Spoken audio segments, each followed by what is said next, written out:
Hello, anybody, somebody, nobody, whoever may ever see this. This is Z3 Dogs Under Fellas the Whiff. Come back at you with some Warhammer 40k. I wanted to be starting a series for a while now. An excuse for my bad grammar. Ironically, I'm an English major. About Warhammer. I have fallen in love with the tabletop. I've been a longtime fan for over a decade, and I have a couple long rant videos discussing it. But this is going to be the start of a series of meta videos of, in my opinion, really good versions, if not best versions of an army. Now that is very loose because they have different matchups. So this is based on my opinion of the meta curve and efficiency for doing objectives, etc. Uh, they are all I will stand by my ground above average currently when I'm making this video. I have one for every single major faction.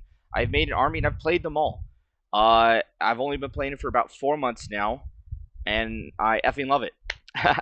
So, I want to start with my favorite faction, the Necrons. Do I win with them often? No, but I don't even play with them often because I don't win with them often. But I love them. Oh my god, they're so cool. Necrons, undead vindictive robots with an ego, trying to get all these newcomers off their galactic lawn. So yeah, let's get into these green dark Egyptian edgelords. So this is going to be all 2,000 point lists, and again, I will post up the videos here on my Twitch and YouTube for people to check out, along with the army list on the time of creation. And I will try to make updated ones over time. I will have a link for a large section where people could check out my updated list. So when you see this video, I may have changed it since then to make it better, based or to make it legal if there's changes that go through because of points, etc.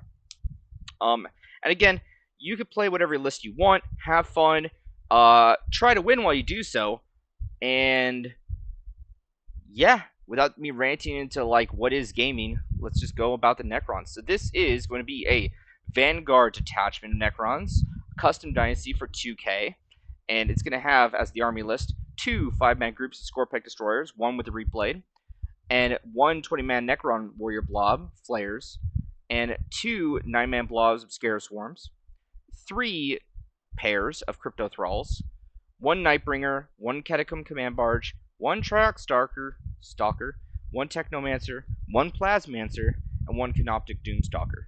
Now, if you go and you make this list, some of these things are going to be in no Force Org, so they're not going to take a slot from one of the roles. So this list does work, but realize that you might have to bounce a few things. Like since this is a Vanguard detachment, that's how I have 3 HQs, because one of them I'm able to take because of the Overlord effect of the Catacomb Command Barge. For custom, big surprise, Isolationists and Eternal Conquerors. So this is going to be, each time a model with this makes a what?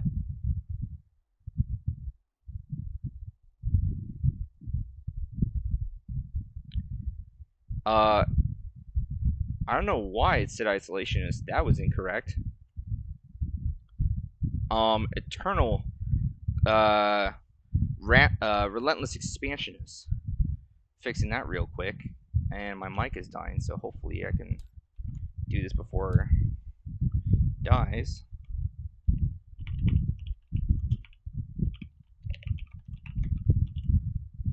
Yeah. So Relentless Expansionist, at the start of the first battle round, before the first turn begins, units with this code can make a normal move up to 6 inches. So that will affect everyone besides the Catan Nightbringer Shard and the Triarch Stalker. So we be fat, we be moving. We gotta be zooming. And Eternal Conquerors, units with this code have the objective security ability, so it'll make your Necron Warriors count as double obsec. Thick blob of obsec. And then it gives obsec to everything else. For the characters information, the Plasmancer will have Veil of Darkness and Quantum Orb.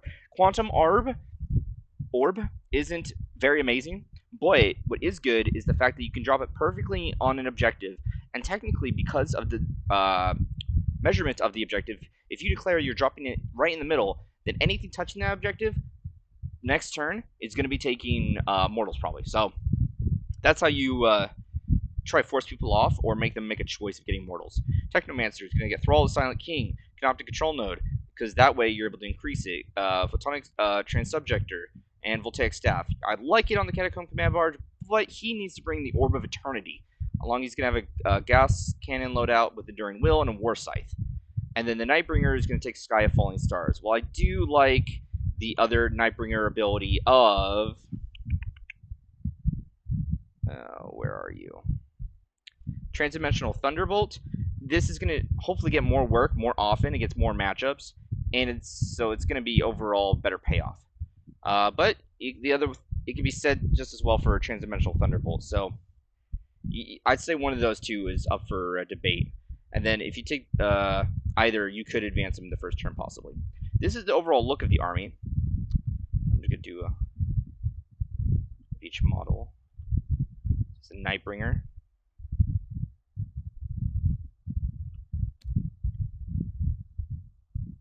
Triax Stalker.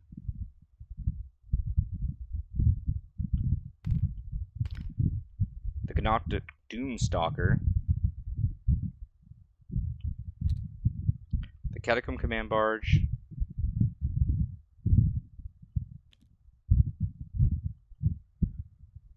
The Technomancer.